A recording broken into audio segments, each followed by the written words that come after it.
Mr. Garner, is the state ready to continue on its case in chief? Yes, Your Honor.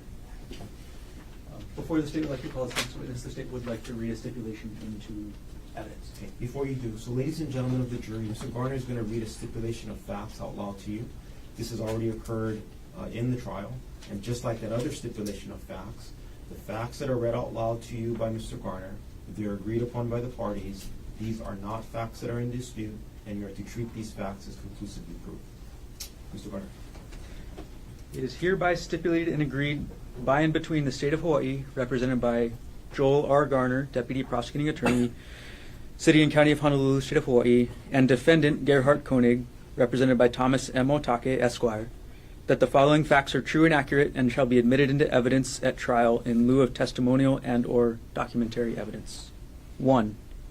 On March 24, 2025 at 4:34 p.m., evidence custodian Eric Nagayama received items 2, 3, 4, 5, and 6 under HPD Report 25-110958 from Evidence Specialist Brittany Kopp.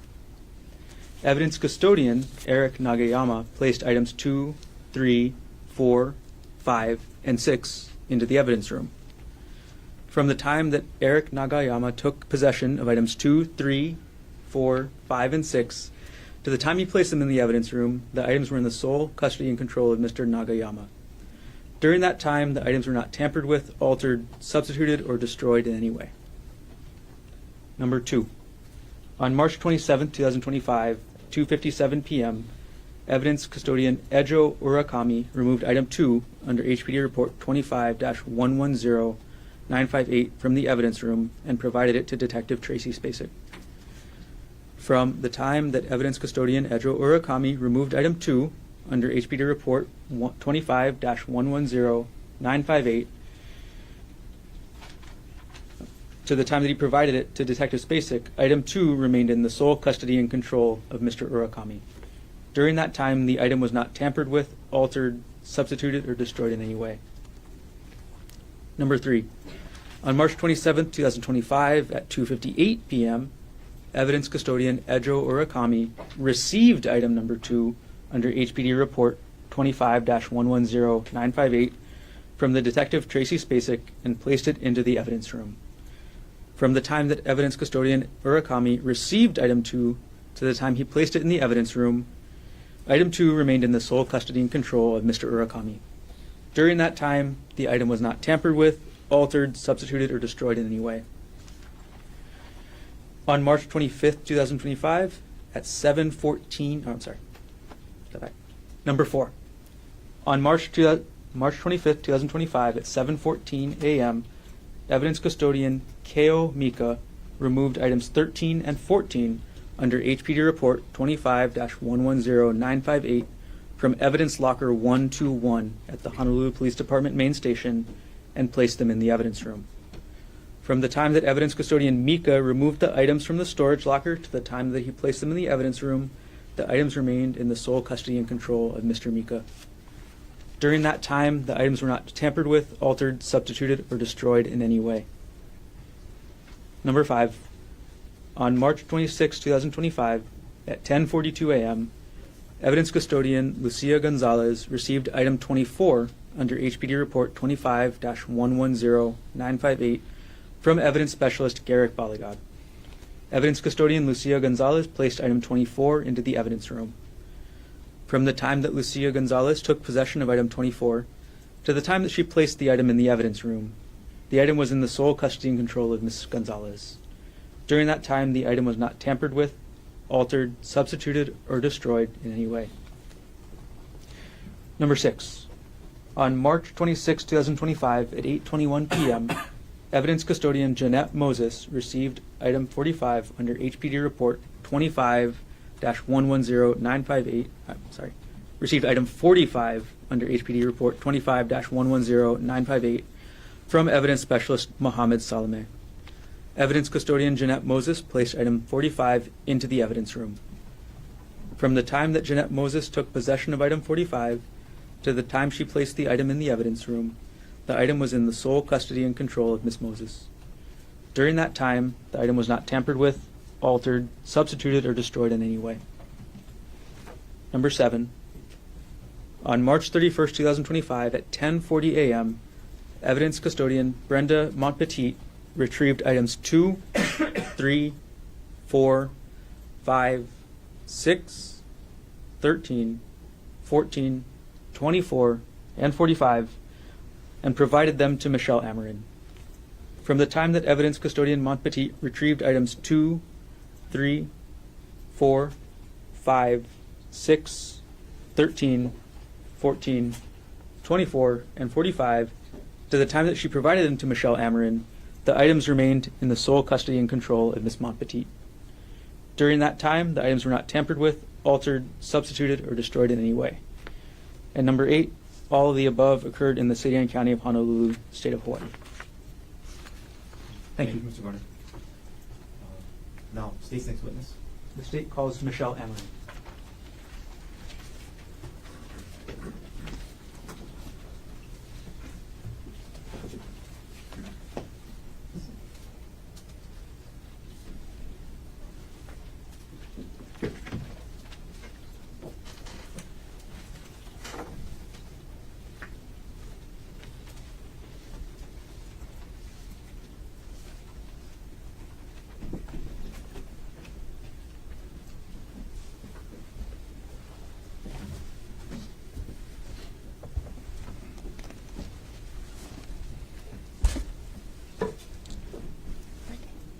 You do solemnly swear or affirm that the testimony about to give shall be the truth, the whole truth, and nothing but the truth?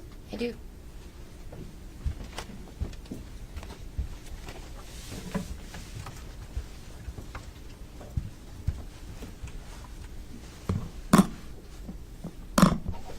Good morning. Good morning. First of all, can you please state your name? Michelle Amorin And Ms. Amorin, where are you employed? at HPD. Is that the Honolulu Police Department? Yes, How long have you worked for HPD? for more than 10 years. What position do you hold there? I am a criminalist. And in order to be a criminalist at HPD, is there any training you have to complete? Yes. Okay. And before we get to the training, what are your duties or responsibilities as a criminalist? My duties and responsibilities include performing DNA testing and serology on items of evidence, presenting my conclusions, and testifying as an expert witness. I'm going to ask you a little bit about your education right now. Did you earn an undergraduate degree? Yes, And what degree did you earn? I earned a Bachelor's of Arts in Biology And where did you earn the degree from? from the University of Hawaii. At Manoa? Yes, Have you received any specialized training in DNA testing? yes. How many trainings have you attended since 2015? I've attended over 30 different trainings. And can you briefly describe the specialized training that you received? These trainings were either web-based or in-person trainings that I received from different organizations, and they covered topics such as DNA mixture interpretation and the standards for DNA testing. You mentioned organizations. What organizations did you receive these trainings from? A couple of them are the Federal Bureau of Investigations and the California Criminalistics Institute. Ms. Amorin, when was the most recent training you attended? I attended a training in January of this year. And I'm going to take a step back, also regarding training. Is there any in-house training that you have to complete to become a criminalist? Yes. So I completed a one-year in-house training with HPD's Forensic Biology Unit in the area of DNA testing and serology.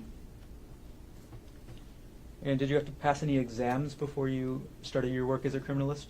Yes. So the training included modules where I answered questions, got lectures, did practicals, and had to pass exams.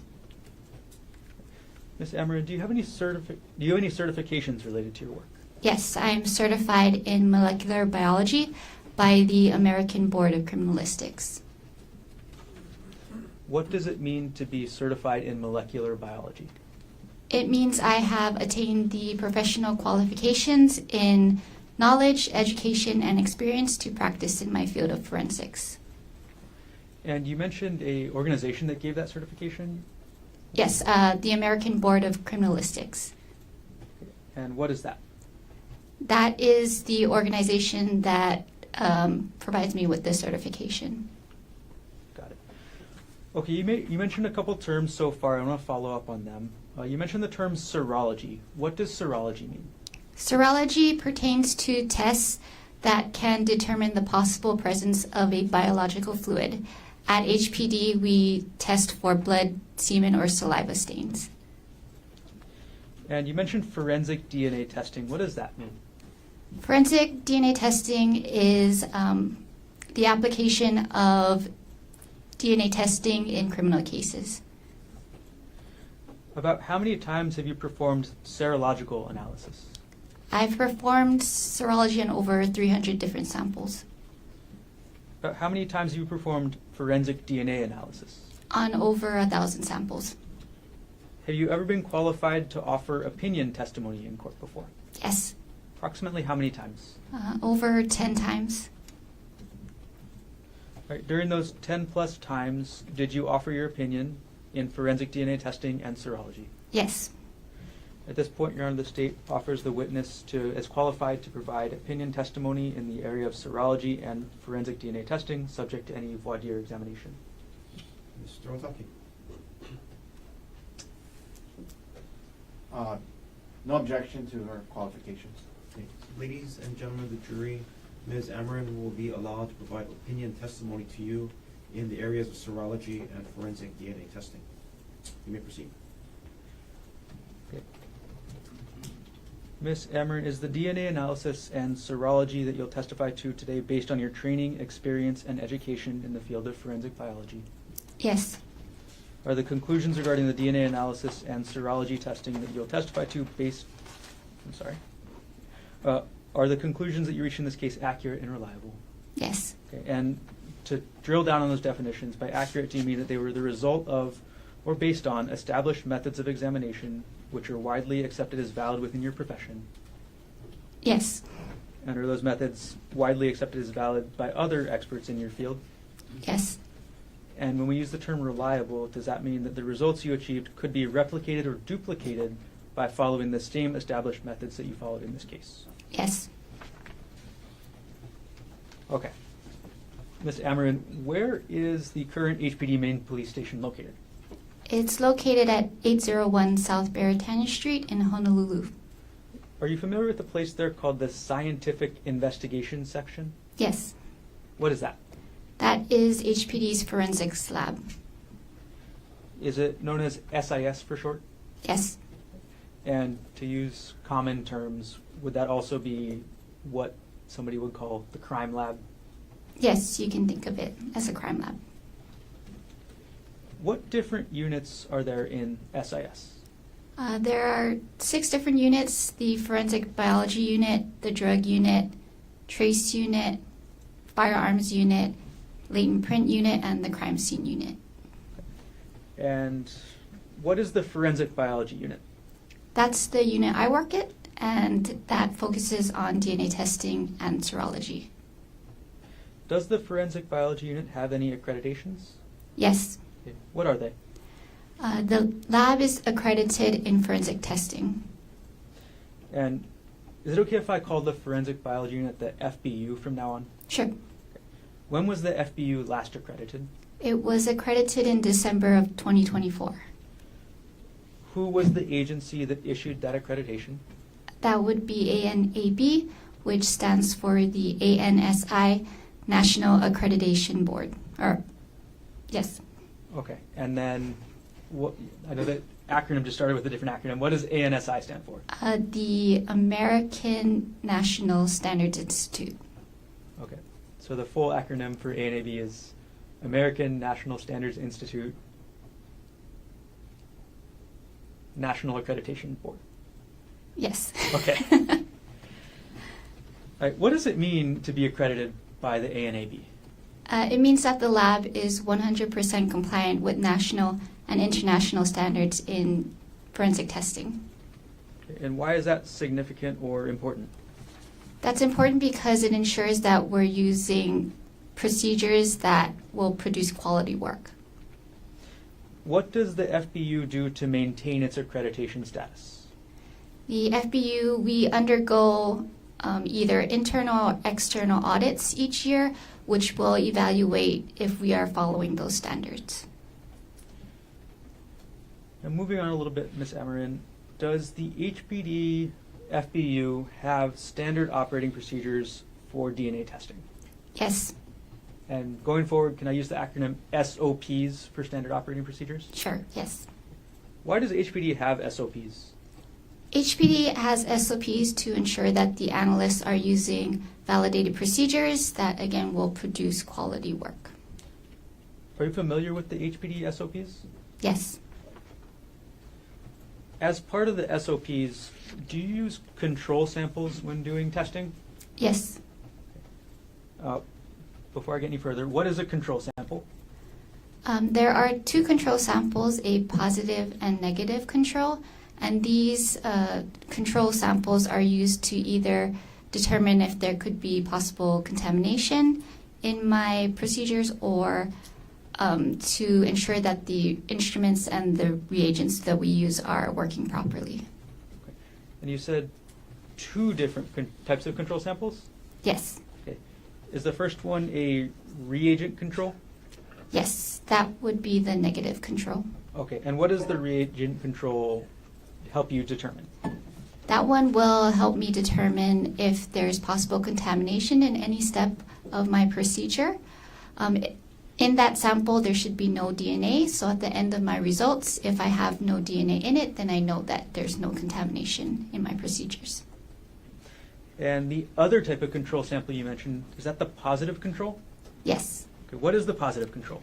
The positive control is a sample that has an expected DNA profile. So at the end of my testing, if I get that expected DNA profile, I know that my instruments and my reagents were working properly. Do you use these control samples every time you do a forensic DNA analysis? Yes, on every, it's run with every sample from the crime scene. With these control samples, are you able to determine if the machines and instruments involved in the DNA typing process are working properly? Yes,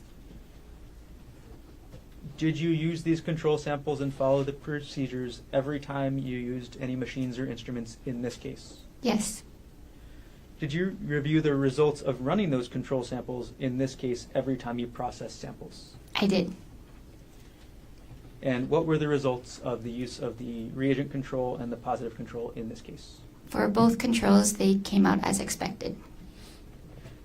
Based on those results, were the machines and instruments that you used in your DNA analysis or in your forensic analysis working properly in this case? Yes, Ms. Amorin, are you familiar with the term validation studies? yes. What are these? A validation study is a research process that the lab will use to evaluate a technique or procedure to ensure that the results are, it's an effective technique that's getting the results that we would expect. Okay. And how do validation studies relate to the HPD standard operating procedures? So the standard operating procedures are based on these validation studies. So if all SOPs are followed, what can you say about the results of the DNA testing? The results are accurate and reliable. Ms. Amorin, I'm going to change subject just a little bit. I'm going to ask you for some definitions. So first of all, what is DNA? DNA stands for deoxyribonucleic acid, and you can think of DNA as the blueprint for life because it directs the growth and functions of all living things. In humans, half of our DNA comes from our mothers and half from our fathers, and each individual's DNA is unique, making it a useful tool for human identification. And where is DNA found? DNA is found in the cells of the body as well as in the cells of our biological fluids like blood.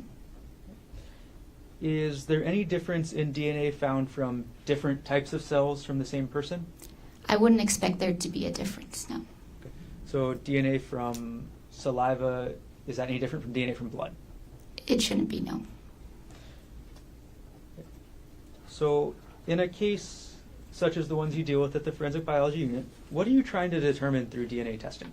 I'm trying to determine whether a known individual is associated with or excluded from the evidence of a crime. Are you familiar with contact or touch DNA? Yes, And how is that type of DNA transferred? that is what the name says. So contact, or we also call it touch DNA, is transferred typically when a person will touch something, they will leave behind their skin cells that have DNA in it. Okay. I'm going to move on just a little bit to the other subject we've talked about, serology.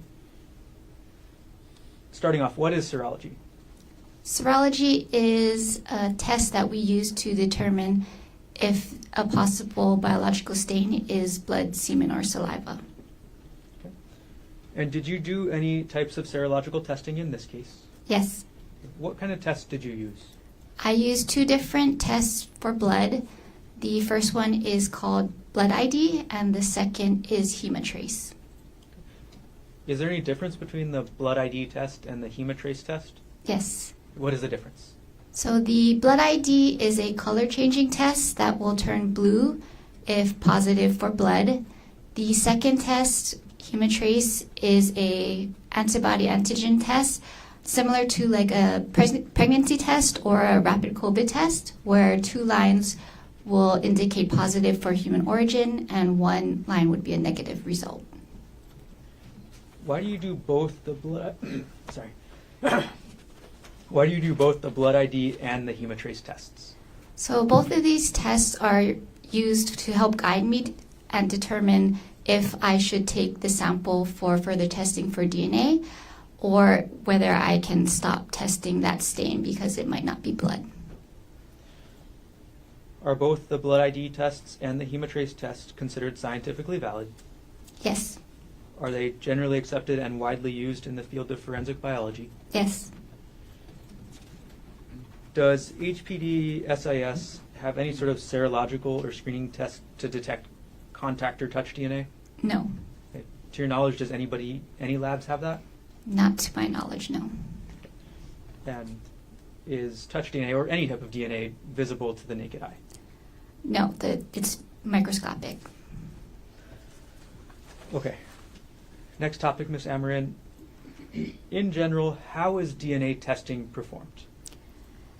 DNA in general, I will take samples from my items of evidence and they will go through a series of lab procedures, and at the end I will obtain DNA profiles for those samples. And how many steps are there? There are 5. And could you tell us the 5 steps? Yes. The first one is screening, then extraction, quantification, amplification, and typing. Okay, we're going to go through each of those 5 steps, and I'm going to ask you to explain kind of what they are. So the first step you mentioned was screening. What does the screening test mean? Screening is a process where I will examine the item of evidence and determine where I'm going to take my samples. So I will look at this stage for stains that could possibly contain blood and take that for serology. Or I'll also look for areas that might have contact or touch DNA and take samples from those areas. And that was kind of an explanation of how you do the screening step? Okay. Yes. After you finish doing the screening step, what are you left with in terms of physical item or test subject?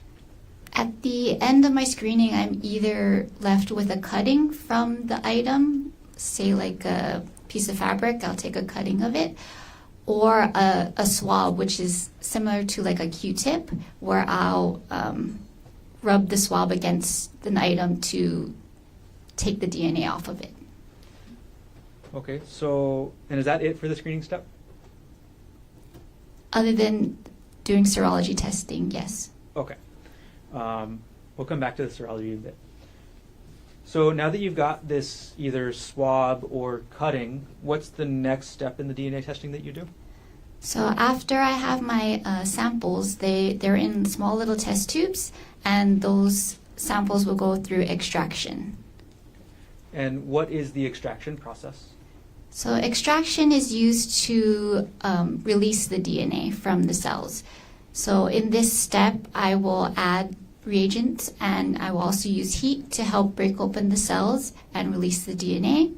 Then I will put those samples on an instrument called a Maxwell FSC, which will then purify the sample for me. Overall, how long does the extraction process take? Extraction typically takes around 2 hours. And then, okay, once you're finished with the extraction process and you've extracted the DNA from the cells, what's the third step? Or the third step. After extraction is amplification. Is quantification. Okay, could you explain what quantification is? Quantification is a process where I estimate the amount of DNA in the sample. For that process, again, I'm adding reagents to a separate plate now with little wells in it, and I'm also adding a little bit of my sample, and it's run on a different instrument called a real-time PCR machine, and that instrument will use fluorescence to help me quantify how much DNA is in my samples. And after quantification, what's the next step? Amplification. How does the amplification step work? In amplification, you can think of it as like a copier machine for DNA because it's making millions and millions of copies of the specific regions that make up the DNA profile. And what process is used in the amplification step? In amplification, I'm using a process called PCR, which is the polymerase chain reaction. And in this step, I'm copying the DNA strands that make up the DNA profile. Are you familiar with the scientific principles on which PCR, or polymerase chain reaction testing, is based? Yes. Is the PCR process considered scientifically valid? Yes. Is it generally accepted and widely used in the field of forensic biology? Yes. Okay, so we've gone through 4 steps so far. The last step you mentioned was typing. What is the typing step? In typing, I'm actually obtaining the DNA profile at this step. Okay. Overall, when you're testing DNA, are you looking at the entire thing, or are you looking at a specific part? So I'm only looking at specific regions of the DNA molecule. Okay, and what regions, or are you familiar with what an STR is? Yes. Okay, what is that? So STR stands for a short tandem repeat, and you can think of DNA as a really, really long strand of 4 different colored beads. And at specific regions on this strand, the beads will repeat in pattern. And these repeating patterns are what are the STRs. So those are the sections that I'm looking at that make up the DNA profile. Ms. Amorin, are you familiar with the underlying principles on which STR testing is based? Yes. And is STR testing considered scientifically valid? Yes. Is it generally accepted and widely used in your field? Yes.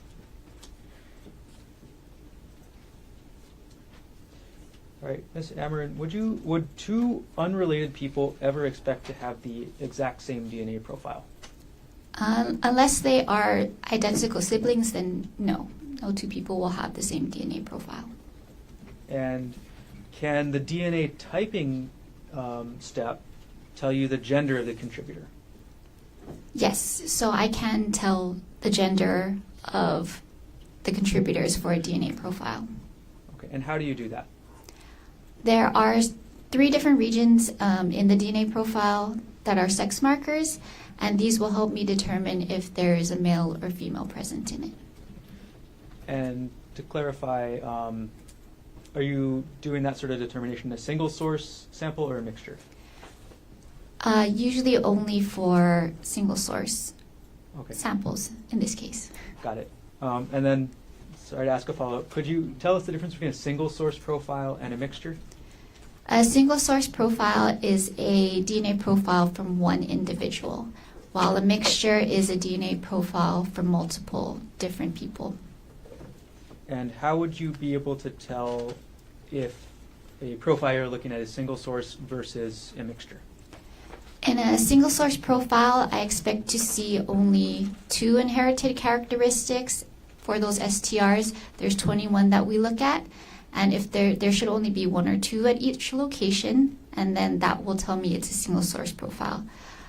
For mixtures, they'll have more than 2. Okay. And why do you expect to only see 2 numbers at each profile? So there's only 2 inherited characteristics because, again, you remember that you inherit from your mom and your dad, so you'll inherit 1 STR from your mom and 1 from your dad. Almost there with the definitions. In DNA testing, what is a question sample? A question sample is a sample from the crime scene evidence.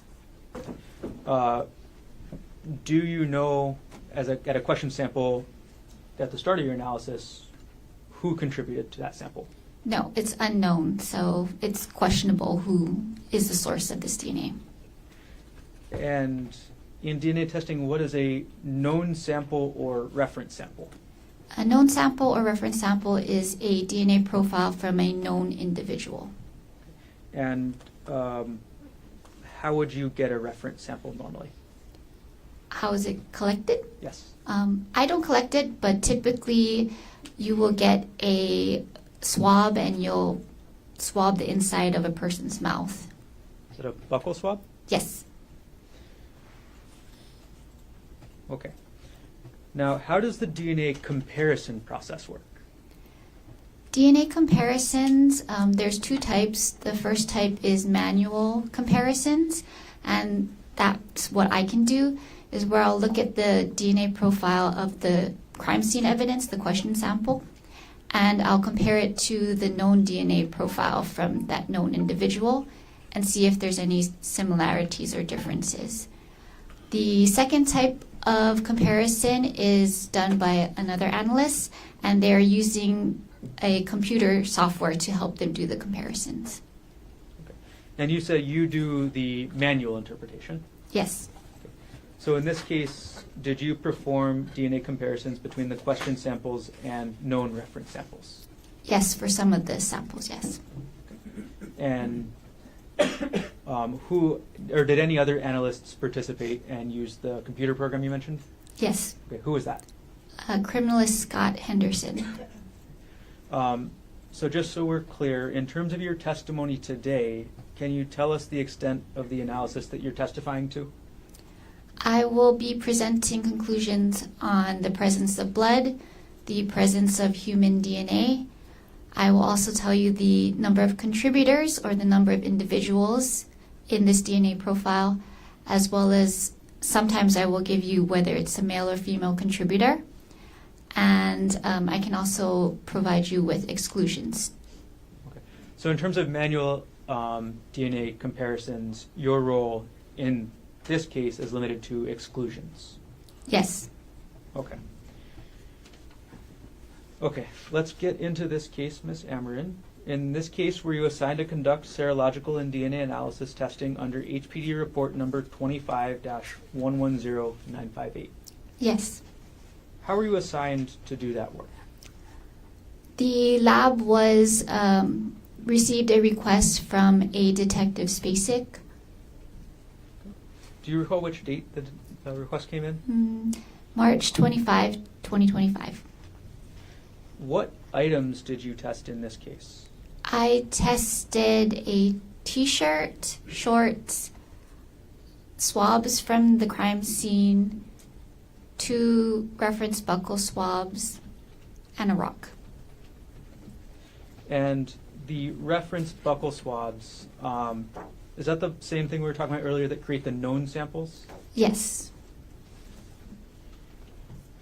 And just a follow-up about buccal swabs, are those buccal swabs testing saliva or other types of cells?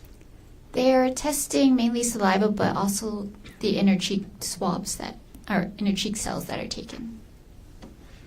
Did you follow the HPD standard operating procedures when you did the testing in this case? Yes. And does that include the use of the control samples that we talked about earlier? Yes. As part of HPD's procedures, is the DNA analyst required to document their work in each case? Yes. And why do you do that? We document our work to ensure we're using the correct procedures as well as to allow for review. And you say review, as part of HPD's SOPs, are the reports and documentation in each case independently reviewed by another DNA analyst at HPD? Yes. What is that review process called? It's called technical review. And in this case, did you document your work? Yes. Okay, was that in one single report or more than one? In 2 reports. And then did these reports go through the tech review process that you just described? Yes. On March 31st, 2025, did you withdraw from the HPD evidence room a rock recovered from the scene that was submitted as item number 2 under HPD report 25-110958? Yes. Where is the evidence room located? The evidence room is located in the basement of HPD's main station in Honolulu. Who has access to the actual evidence room? Only authorized personnel. Do you have access to the evidence room? Yes. Do you actually go in and retrieve evidence yourself? No. Okay. Can you explain to us the difference? So I'll go to the evidence room and request certain items, and the evidence custodians will retrieve the item and sign them out to me, and I will check the packaging to make sure it's intact and the seals are intact before I sign out that I received the items.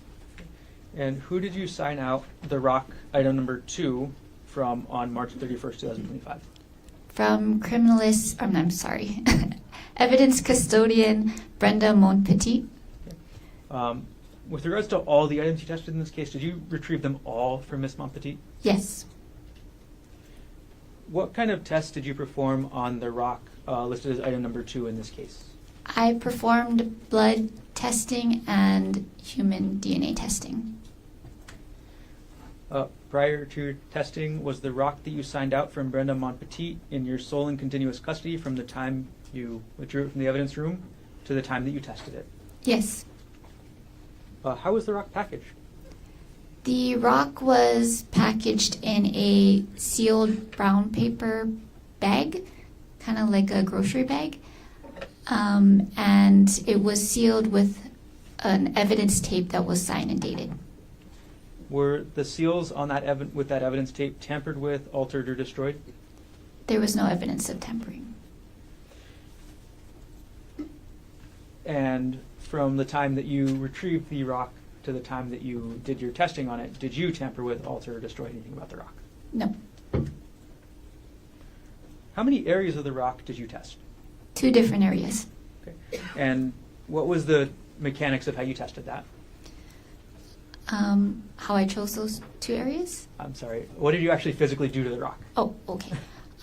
So what I did is I took samples from the rock. So again, I took swabs, and I took a swabbing of either the stains or the unstained area. Okay. And so back to that, you took the cotton Q-tip kind of swabs you were talking about? Yes.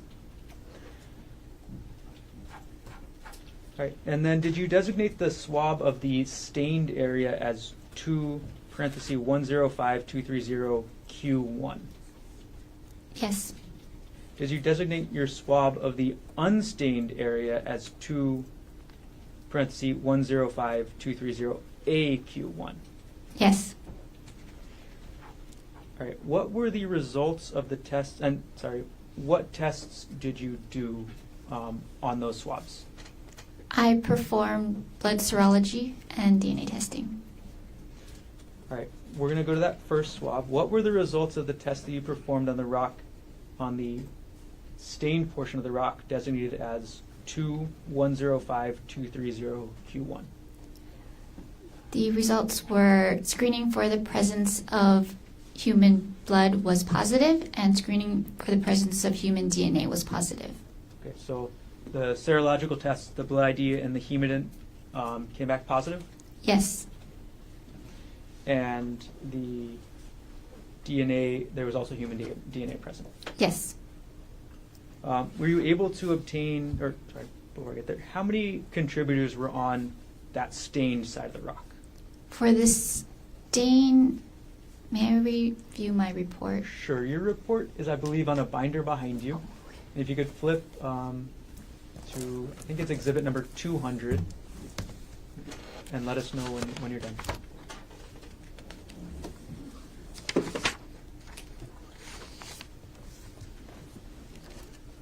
Okay.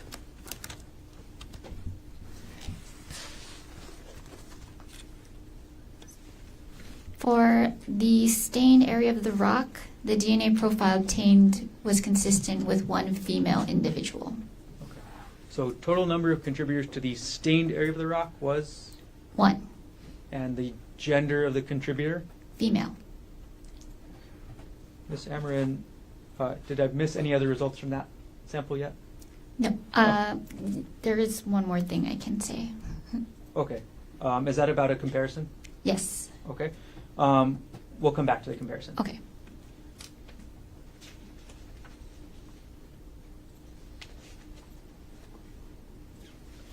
Okay. We're going to move on to the next swab, the swab from the unstained area of the rock. What were the results of the test that you performed on the unstained area of the rock, designated 2(105230AQ1? Screening for the presence of human DNA was positive. Was there any results from any serological testing? No. So, got it. Were you able to obtain a DNA profile from the unstained area of the rock? Yes. How many contributors? 2. And because there were 2 contributors, did you determine male or female? No. And we'll get to, did you do any comparisons for the unstained part of the rock? I did not. Okay, is that the computer comparisons that were done later by Mr. Henderson? Yes. Got it.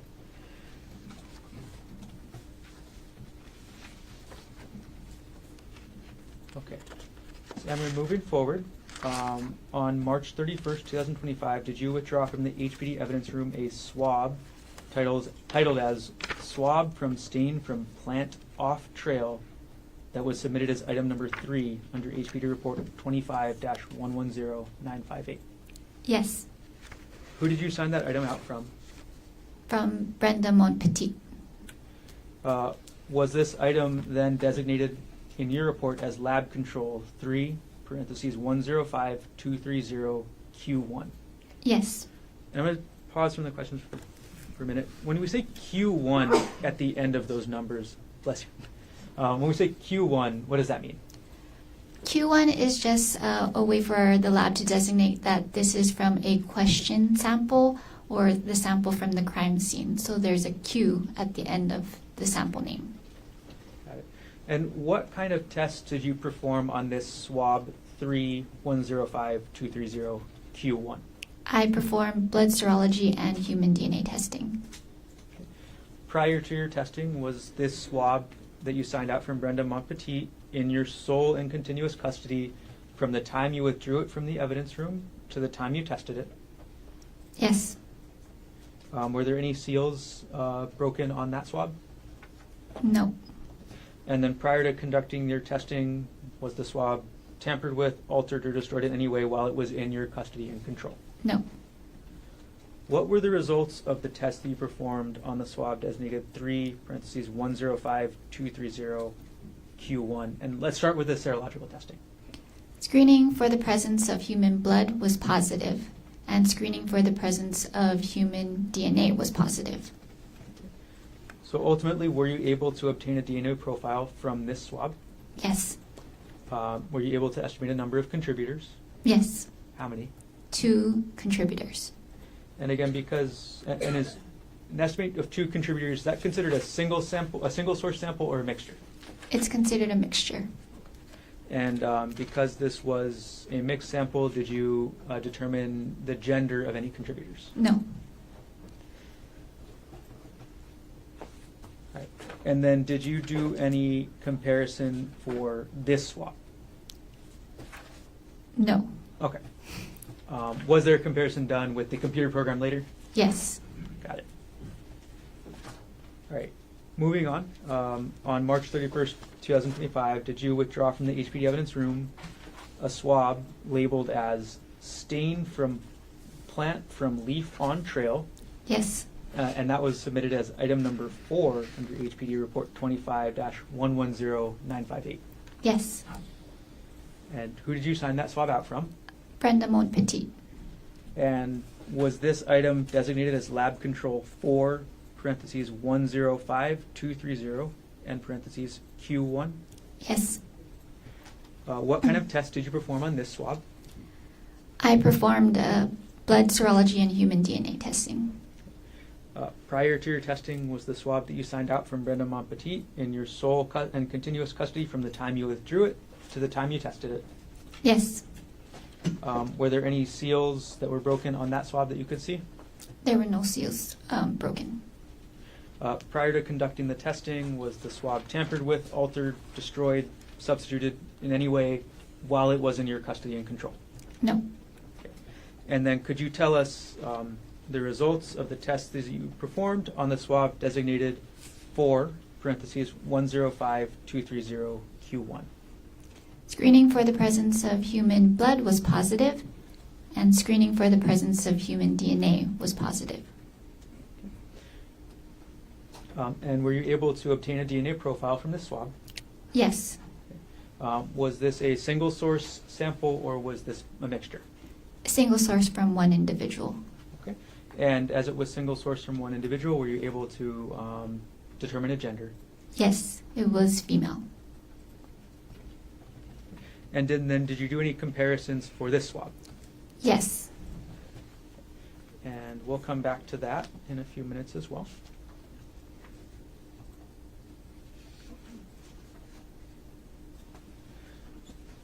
Okay, moving forward to the next item, Ms. Amorin.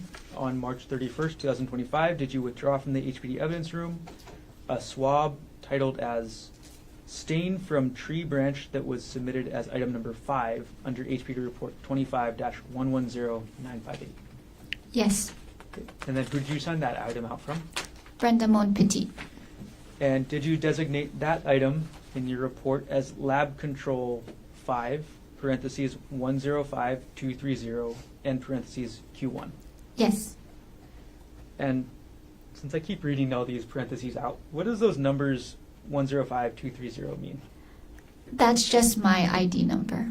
Got it. Okay. And since you're the one doing the testing, you put your ID number next to it. Yes.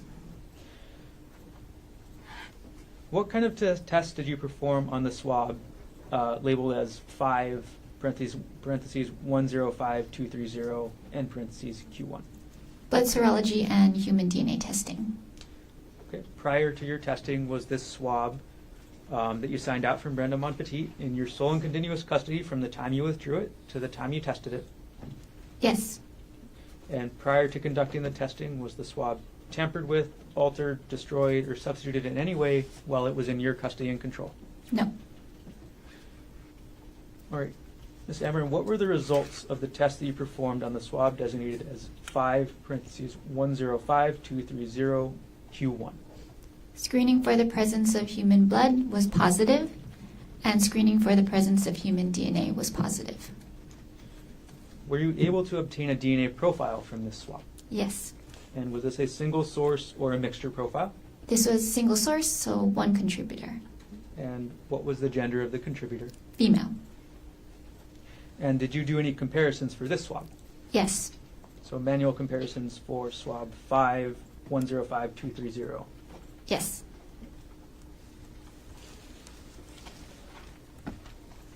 Okay. Next swab, Ms. Amorin.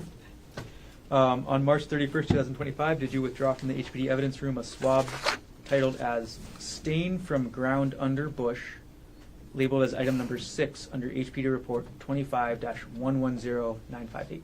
Yes. Okay. And then who did you sign that item out from? Brenda Mon Petit.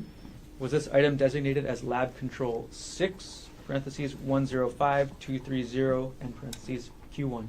Yes. What kind of test did you perform on this swab number 6? Blood serology and human DNA testing. prior to your testing of this swab was from the time that you signed it out from Brenda Montpetit to the time you tested it, was it in your sole and continuous custody and control? Yes. And were there any broken seals on the packaging? No. Prior to conducting the testing, was the swab tampered with, altered, destroyed, or substituted in any way while it was in your sole custody and control? No. What were the results of the test that you performed on the swab designated as 6, parentheses 105, 230, and parentheses Q1? Screening for the presence of human blood and human DNA testing were positive. Were you able to obtain a DNA profile from this swab? Yes. Was this a single source profile or a mixture? This one was a single source profile. Okay. And were you able to determine the gender of the contributor? Yes. What was that gender? Female.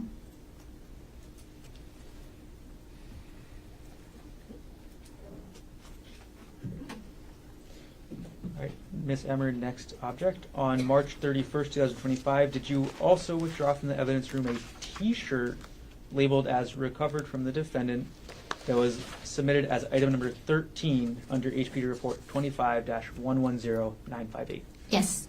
Okay. And then who did you sign that item out from? Brenda Montpetit. Now, so far you've talked about swabs from Iraq. What's different about testing, doing DNA testing on a T-shirt?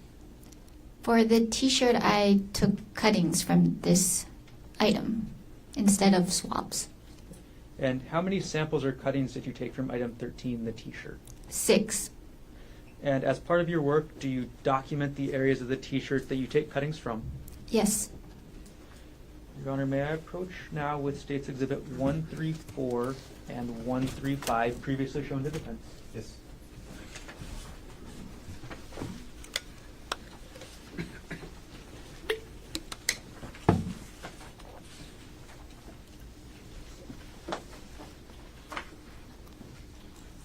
Okay, Ms. Amorin, I've just handed you what's been marked as States Exhibit 134 and 135. Do you recognize what I've just handed you? Yes. Okay, what are these? These are the photos I took during the screening of the T-shirt. And what do these photos show? These show the front and the back of the T-shirt with stickers indicating the areas I sampled. And do these photos fairly and accurately depict item 13, the T-shirt, and the locations of the shirt that you sampled for DNA on March 31st, 2025? Yes.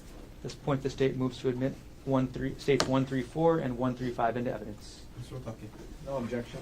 will be marked for identification as States Exhibit 134 and 135 will be received into evidence. And permission to publish. Granted.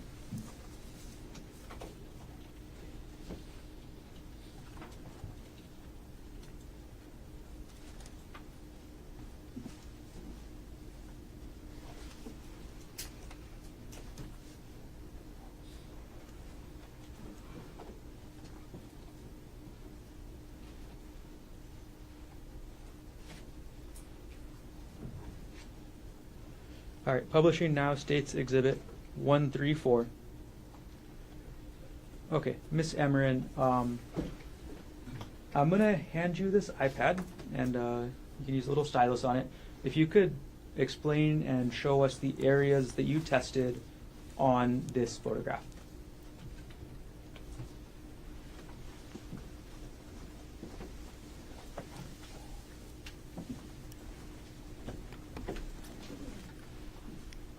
So this is the front of the T-shirt, and there are 4 different areas that I tested.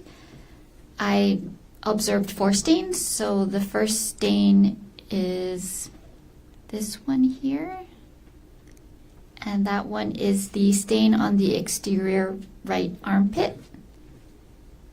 And I'm sorry, what was there a number assigned to that one? Yes, this is 13-10530-Q1. So that one is Q1 for the item number 13. Yes. Okay. The second sample, Q2, is right there, and that is the stain on the exterior right chest. And what Q number was this given? Q2. So using a short term, it would be item 13, Q2. Yes. Okay. The third item, or sorry, the third sample is there, and that is Q3. That is the exterior front bottom left. Okay. And Q4 is this last one here, which is the stain on the exterior front bottom right. Okay. I'm going to walk up to the stand. I'm going to retrieve the iPad. And I'm going to publish then States Exhibit 135, and we'll do the same thing.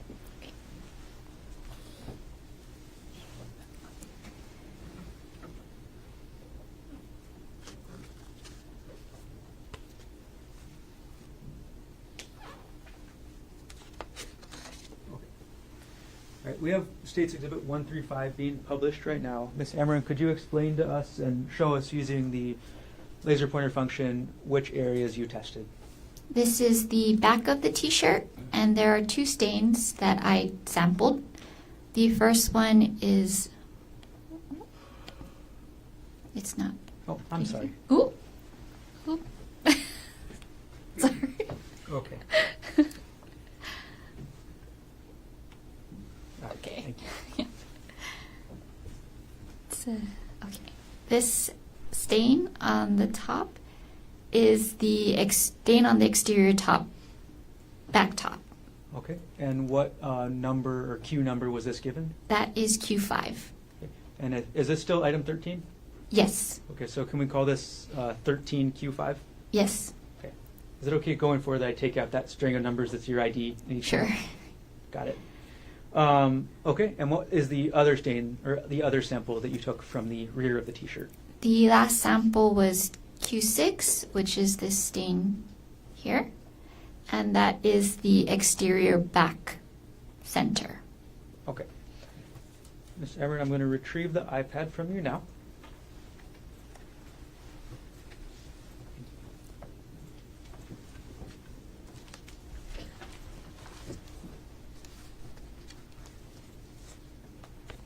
All right. What kind of tests did you perform on those 6 samples from item number 13, the t-shirt? I performed blood serology and human DNA testing. Prior to your testing, I'm sorry, I'm back. Did you take cuttings or swabs from this? I took cuttings. Got it. And how do you take the cuttings? I use a scissors to cut a small piece of the fabric with the stain on it. And prior to your testing, was item number 13 the t-shirt that you signed out from Brenda Montpetit? Was it in your sole and continuous custody from the time you withdrew it from her at the evidence room to the time that you tested it? Yes. Prior to conducting your testing, was the t-shirt tampered with, altered, destroyed in any way while it was in your custody and control? No. And were there any damages to the tamper-proof seals on the evidence? No. All right. Ms. Amorin, can you walk us through the results of your 6 samples from the shirts? And I'm actually going to put up States Exhibit 134. If we can start with Q1.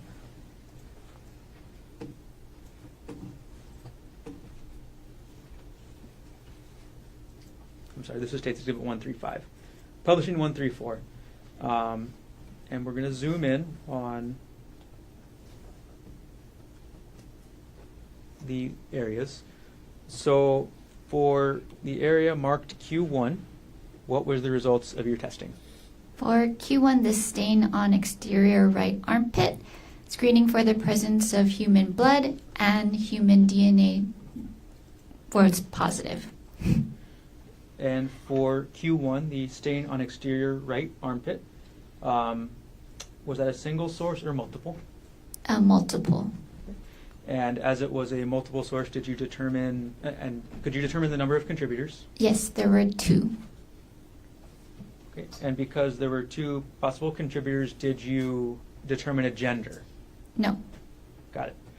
All right, moving on to... I'm always thinking about my next move. So when I found Sorry. out Apologize. that vaping actually Sorry about that. Sorry. Could you tell us the results of your testing on item number 13, Q2? Screening for the presence of human blood and human DNA were positive. Okay. And was this a single source or a multiple source? Single source. Okay. So Q2, stain on exterior right chest was single source? Yes. And were you able to get a DNA profile from that? Yes. And were you able to determine a gender? Yes. What was the gender? Female. Okay, Ms. Amorin, going on to Q number 3, the stain on the exterior front bottom, which is, can you look at the screen? Am I circling the correct one here? Yes. Okay. Yes. What were the results of your DNA testing with regards to the cutting from 13Q3?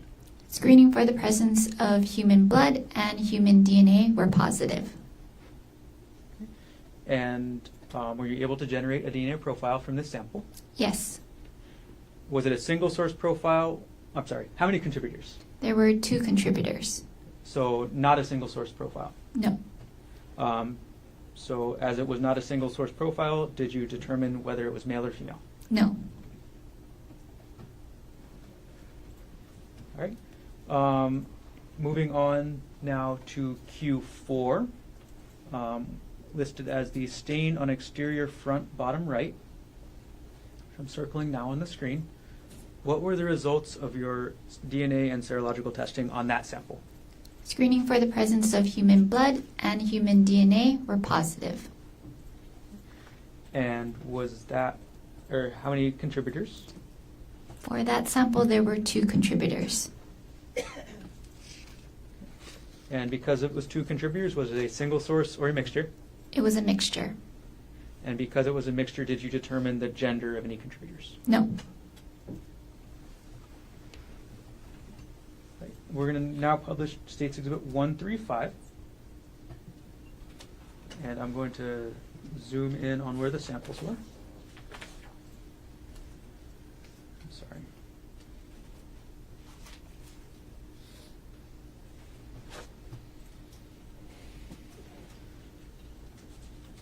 Okay. Ms. Amorin, what were the results of your DNA and serological testing on Q5 listed as stain on exterior back top? And I'm highlighting the area now. Screening for the presence of human blood and human DNA were positive. Okay. Were you able to estimate a number of contributors? Yes. How many? There were 2. So was this a single source profile or a mixture? It was a mixture. Right. And as it was a mixture, again, were you able to determine male or female? No. All right. And last sample for this piece of evidence, Ms. Amorin, looking at Q6, where I've highlighted now, the stain on exterior back center. What was the result of your serological and DNA testing on this sample? Screening for the presence of human blood and human DNA were positive. Okay. And were you able to estimate a number of contributors? Yes. There was 1. 1 contributor. Okay. Were you able to get a DNA profile? Yes. Okay. And were you able to determine the gender of that single contributor? Yes, it was female. Okay, Ms. Amorin, but for item number 13, and that's Q1 through Q6, on the 6 samples, did you do any comparisons manually yourself for these samples? For any single source DNA profile, I did manual comparisons, yes. Okay. And correct me if I'm wrong, but you said the single sources in this one were Q2, the stain on exterior right chest, and Q6, the stain on exterior back center. Is that right? Yes. Okay. Got it. I'm going to take Exhibit 135 down for now. And we'll come back again in a few minutes to those comparisons.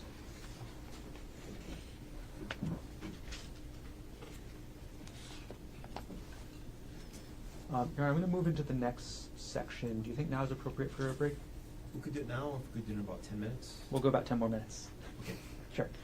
All right, Ms. Amorin, moving on a little bit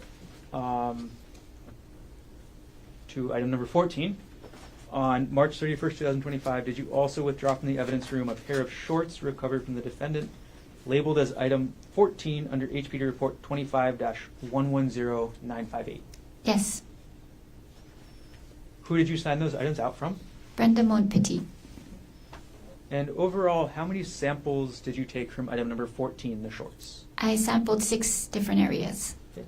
And were these swabs or cuttings? Cuttings. As part of your work, did you document the areas of the shorts that you took the cuttings from? Yes. May I approach with what's been marked as State's Exhibit 136, 137, and 138, previously shown to defense? Ms. Amorin, I'm handing you what's been marked as State's Exhibit 136, 137, 138. Before you look at those, could I take back 134 and 135? Thank you.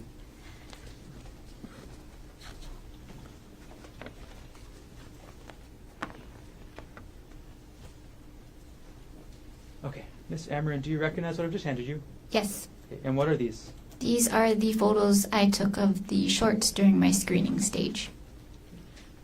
Do these photos also show the areas that you took the cuttings? Yes. Do these photos fairly and accurately depict item 14, the shorts, and the locations of the shorts that you tested for DNA and serology on March 31st, 2025? Yes. At this point, the state moves exhibits 136 through 138, inclusive, into evidence. Mr. Otake, No objection. what has been marked for identification as State's Exhibits 136, 137, and 138 will receive this evidence. Okay, and permission to publish. Granted. Publishing 136 on the screen right now.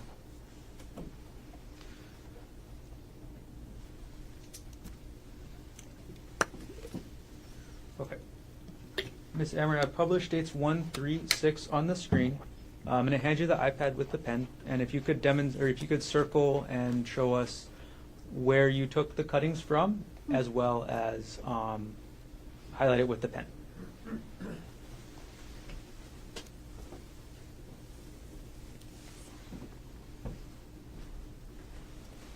So this is the back of the shorts, and there's 2 stains that I sampled.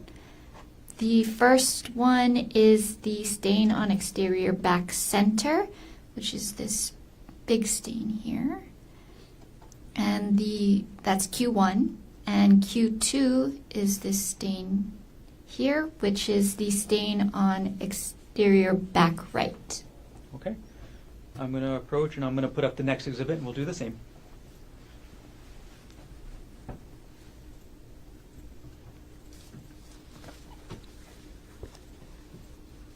Publishing now states 137.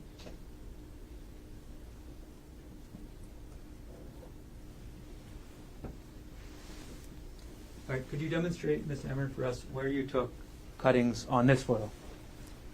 So this is the inner pants of the shorts, and this stain here, which is stain on exterior of inner pants, Q3. Okay. And that's the only stain in this photo? That's the only new stain, yes. Okay.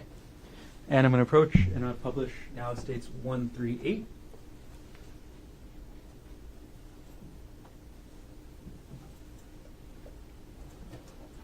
All right. States 138 is now on the screen. Ms. Amorin, could you show us on this exhibit where you took cuttings for testing?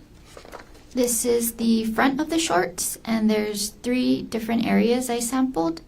The first one is the stain on exterior top right, which is here. And that is Q4. The next stain is Q5, which is the stain on exterior front middle right, which is this one here. And Q6 is the stain on the exterior front left, which is here. Okay, thank you. I'm going to retrieve the iPad from you now.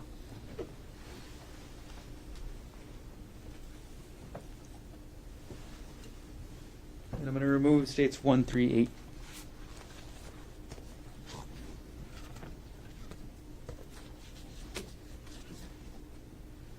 Okay. Ms. Amorin, what kind of tests did you perform? And overall, how many samples did you take from the shorts? 6. Overall, what kind of tests did you perform on those 6 samples? I performed human DNA testing and blood serology. Prior to your testing of these shorts and the samples you took from them, from the time you signed them out from Brenda Montpetit, were they in your sole and continuous custody until you tested them? Yes. When you signed them out, were there any broken seals on the packages? No.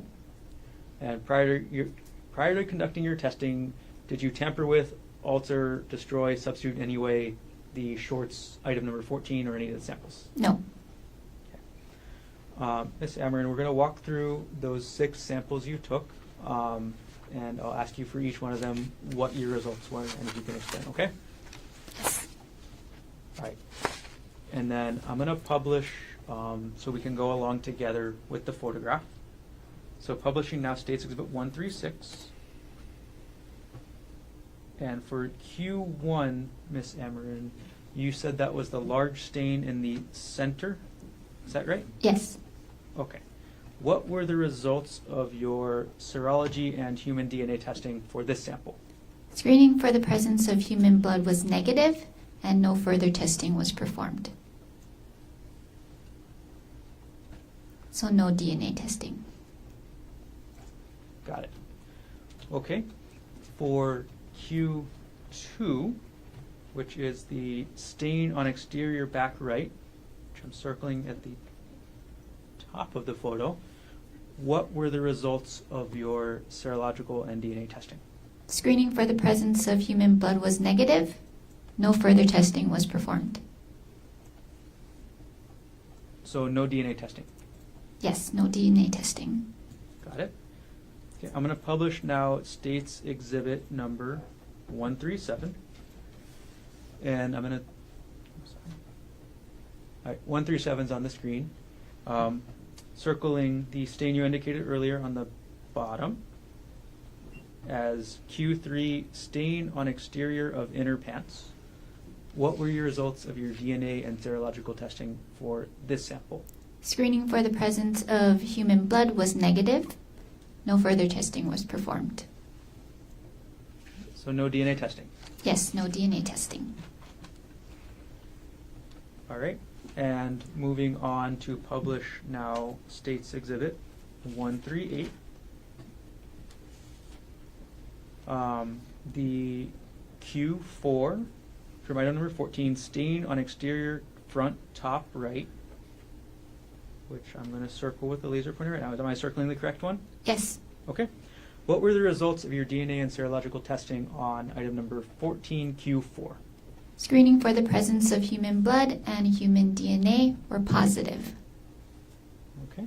Was this a single source sample or not?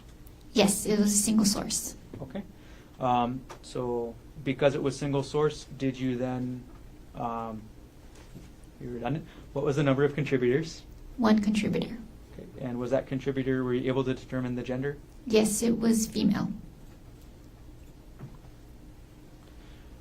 Okay. Moving on to item number 14, the shorts, Q5, stain on exterior front middle right. I'm circling on the screen. Have I circled the correct one? Yes. Okay.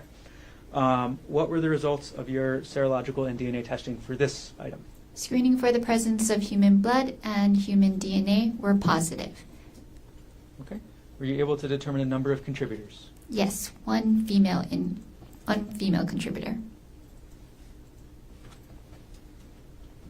And then were you able to get a DNA profile from this as well? Yes. Okay. And cycling back to Q4, were you also able to generate a DNA profile from that sample? Yes. Okay. And our last sample for the shorts, item number 14Q6, stain on exterior front left, which I'm circling. Did I circle the correct area? Yes. Okay. What were the results of your serological and DNA testing for this sample? Screening for the presence of human blood and human DNA were positive. Okay. Were you able to determine a number of contributors? Yes, there were 2. Okay. And were you able to generate a DNA profile from this sample? Yes. And was this a single source or mixture? A mixture of 2 people. And as it was a mixture, did you determine the gender? No. Got it. Okay. I'm going to take State's Exhibit 138 down. I think now before I move into the next topic would be a good time. Be a good time for recess. So, ladies and gentlemen of the jury, let's take a minute recess. Thank you. Before we jump back into swabs and results or tests, Ms. Amorin, I'm going to hand you what's been entered into evidence so far as State's Exhibit 29 and State's Exhibit 30 in this case. We'll start with State's Exhibit 29.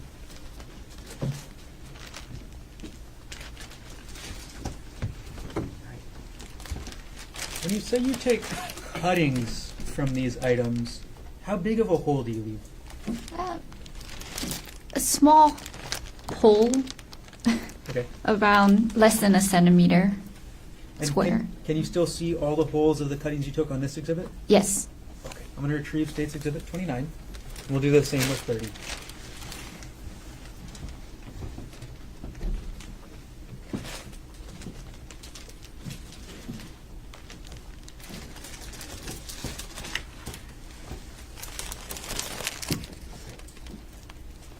And then can you see the cuttings that you took on this exhibit as well? Yes. They are small, about a centimeter at the largest. Right. Thanks for showing us. Mhm.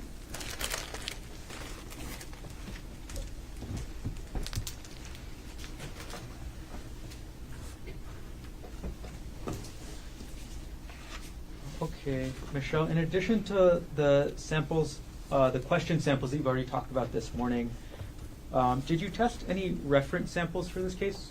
Yes. Oh, I'm so sorry. We're not quite done with the question samples, are we? Oh, I'm sorry. We are. My bad. Okay, reference Yeah. samples. Could you remind everybody what a reference sample is? A reference sample is a sample taken from a known individual. And whose reference samples did you have access to in this case? I had access to 2 samples, one from Ariel Konig and one from Gerhardt Konig. And was Ariel Konig's reference sample labeled as item number 24 under HPD report 25-110958? Yes. And was Gerhardt Konig's reference sample listed as item number 45 under HPD report 25-110958? Yes. On March 31st, 2025, did you retrieve item 24, Ariel Konig's reference buccal swab sample, as well as item 45, Gerhardt Konig's reference buccal swab sample from the evidence room? Yes. Who did you recover them from? I recovered them from Brenda Monpetit. How were the swabs? How were these reference buccal swabs packaged? They were received in sealed manila envelopes.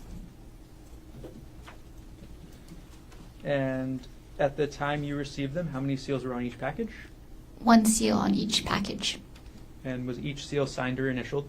Yes. Were any seals broken? No. And was item 24 listed in your lab report as 24K1? Yes. And was item number 45 listed as 45K1? Yes. Okay, so all the swabs or samples we talked about earlier were Q1, Q2. Why are these K numbers? So the Q was for the question samples, and the K is to indicate that it's from a known individual, a known sample. And then what kind of test did you perform on these 2 swabs, 24K1 and 45K1? DNA testing. Prior to your testing, were the swabs that you signed out from Brenda Montepetit, items number 24 and items 45, in your sole custody and control from the time you withdrew them to the time you tested them? Yes.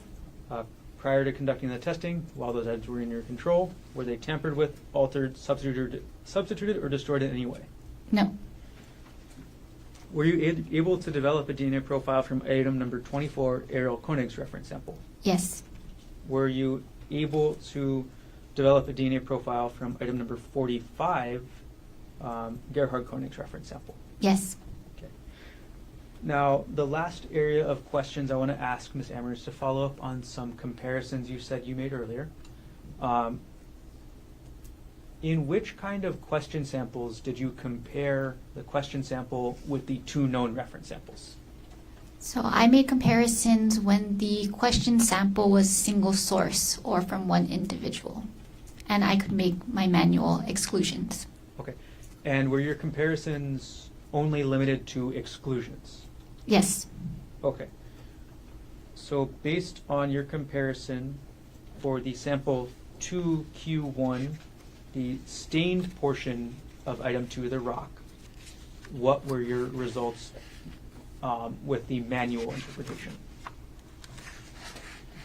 For the stain from the rock, Gerhardt Konig is excluded as a contributor to the DNA profile obtained. All right. For item number 4Q1, which is the swab from the swab titled "Stain from Plant Leaf on Trail," what was your conclusion during the manual comparison, again with regards to exclusions? Same conclusion, Gerhardt Konig is excluded as a contributor to the DNA profile obtained. All right. Swab or sample 5Q1, which was titled "Stain from Tree Branch." What was your result of your manual comparison, again, as it relates to exclusion? Gerhardt Konig is excluded as a possible contributor to the DNA profile obtained. Sample number 13Q2. You mentioned that you did do a comparison, and that was the T-shirt stain on exterior right chest, right? Yes. Okay, what were the results of your manual interpretation for 13Q2? Gerhardt Konig is excluded as a possible contributor to the DNA profile obtained. And lastly, item number 13Q6, titled "Stain on Exterior Back Center." What was the results of your manual comparison, again, as it relates to exclusions? Gerhardt Konig is excluded as a possible contributor to the DNA profile obtained. Did I miss any other manual comparisons that you made? I think there was one more for the shorts. Oh, okay. So it's item number 14. Actually, two. Okay, and that's 14 Q4 and Q5. Q4 and Q5? Yes. Okay, so for item number 14, the shorts, sample Q4, titled "Stain on Exterior Front Top Right," what were the results of your manual comparison? Same exclusion, Gerhardt Konig is excluded as a possible contributor to the DNA profile obtained.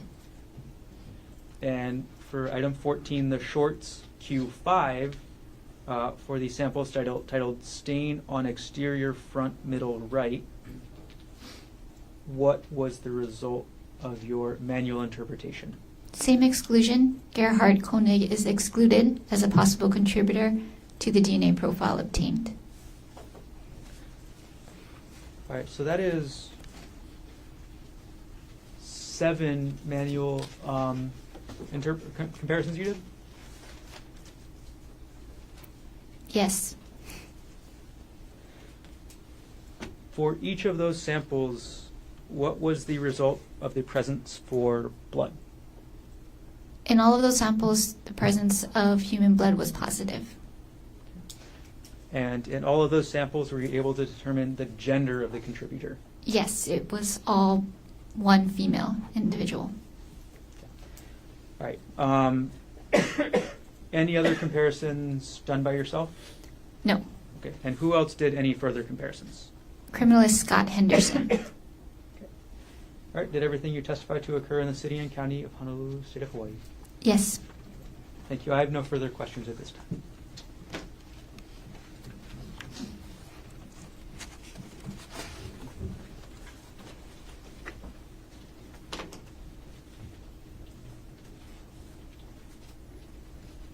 So we're talking cross-examination. Thank you. Good morning, Ms. Amorin. Good morning. We've been here a couple hours, and are you aware that the jury in this case has seen photographs of Gerhardt Konig's head covered in blood? Have you seen those photographs? I have not. Okay, and but your testimony is basically the blood that was swabbed was a female's blood, right? As it relates to the clothing and blood items was female blood, right? Human blood was positive, yes. And for a female, right? And yes, and there was a female contributor to some of the results that I presented. Okay. You mentioned that DNA can be obtained from both bodily fluid and cells, yes? Yes, And bodily fluid, saliva, blood, semen, things like that, yes? yes, And you mentioned that sometimes cells, microscopic on an object, might not be visible to the naked eye, correct? yes, But bodily fluid as well could be on something, and a human eye may not be able to see it on an object, yes? it's possible, yes. So, for example, when it came to the rock, item 2, you mentioned, ma'am, that you took 2 swabs of different areas of the rock, yes? Yes, So you took a swab of what you refer to as a stained area on the rock, yes? correct. And then you took a swab of an unstained area, correct? Yes, But you didn't swab every part of the entire rock, just 2 parts of it, yes? yes, just those 2 specific areas. And so you only tested for the presence of bodily fluid or cells from 2 specific areas on the rock, yes? Yes, So it's possible that additional parts of the rock that were not tested could have had additional bodily fluids, yes? it's possible, yes. And then there were 2 people's profiles associated with the rock, the stained area and the unstained area, 2 profiles, yes? I did obtain 2 different profiles for the 2 different areas, yes. Yeah, related to the rock, yes? Yes, All right. Now, ma'am, you've been doing DNA for how many years? over 10 years. Over 10 years, and a lot of science. Thank you for sharing all of that. I want to just ask you a few questions about. We've talked about what DNA can tell us, but I want to ask you about what some things DNA cannot tell us. Okay. Okay, So DNA can tell us whose blood was on an item. Yes. it can indicate yes, Okay. if the source. Yeah. The source of the blood on the rock, the plants, the clothing. Yes. Sorry, it doesn't give the source, but it'll give you a likelihood ratio. Likelihood ratio. I appreciate that. So it can give us a likelihood ratio, likelihood of whose blood it may be. Yes. Yes, And that's something DNA can tell us. Correct. yes, Obviously, DNA cannot tell us how the blood got there, correct? that is correct. DNA cannot tell us how an altercation may have started, correct? Yes, DNA cannot tell us who may have started an altercation, correct? yes,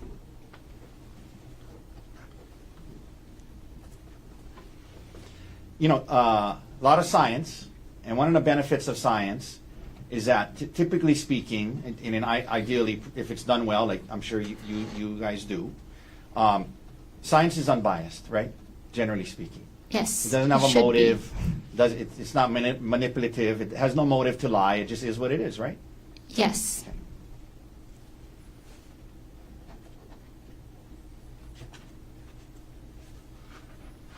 Thank you, ma'am.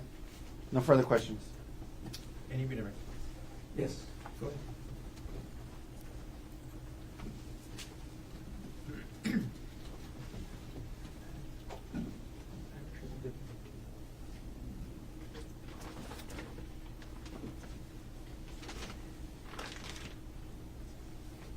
Okay. Ms. Amorin, you were asked some questions about how you did the samples for item 2 of the rock. Yes. Okay. If I hand you the rock, could you demonstrate for us how you take samples from those 2 areas? Sure. Yes. Okay. I'm going to hand you what's been entered into evidence as State's Exhibit 2.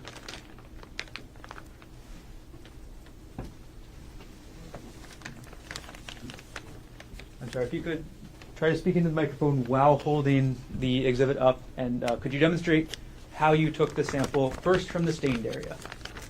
Yes, so when I examine the item, I'll take it out and I will look for stains or areas that have DNA, touch DNA present. So when I opened the rock, I looked for any stained areas. And on this side, I could see that there's a stain. So I took a swabbing of that area for the first sample, which is the stain from the rock. And then I looked at the rest of the rock to see where it was unstained, and I just took a sample of that whole area and took half of that for my testing. Okay, when you say took a sample of that whole area, what does that mean? That means I took the swab and I swabbed that area, ran the swab against the rock in the unstained parts. And you said you swabbed about half of the unstained part? I swabbed all of the unstained parts and only took half of that sample for my testing. I see. Half of the swab. So for the unstained part of the rock, just to clarify, you took the Q-tip looking swab and you swabbed the entire unstained area? Yes. Okay, but the only item that you actually tested was half of that Q-tip? Yes. Got it. Were you wearing gloves as you did this? Yes, I was wearing protective gear, lab coat, gloves, mask. Why were you wearing gloves? This is to preserve the evidence as it is and not to introduce DNA from a foreign source, which would be me. Okay. And I want to clarify something with the rock one more time. From the stained area at the bottom, how many contributors were there? There was one Okay. female. One female. Okay. And from the unstained area that you swabbed, how many contributors were there? There were two. Okay. Thank you. No further questions. I'm going to retrieve the exhibit from you.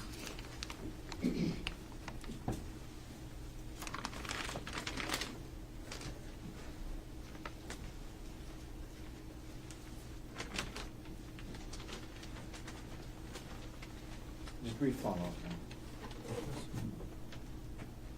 Thank you, Ms. Amorin. So just to be clear, there are parts of the rock that were not stained, that was not tested, correct? Yes, whatever was left on the swab that I preserved and didn't test. And there may be parts of the rock that you didn't actually even swab, right? Yes, All right. yes. Thank you. Any other reader? Nothing further. Thank you. Ms. Amorin, thanks for being here. You can sit down. Be careful of that first step. Stay flexible. I'm going to retrieve the exhibits from the witness before we call the next one. Sure.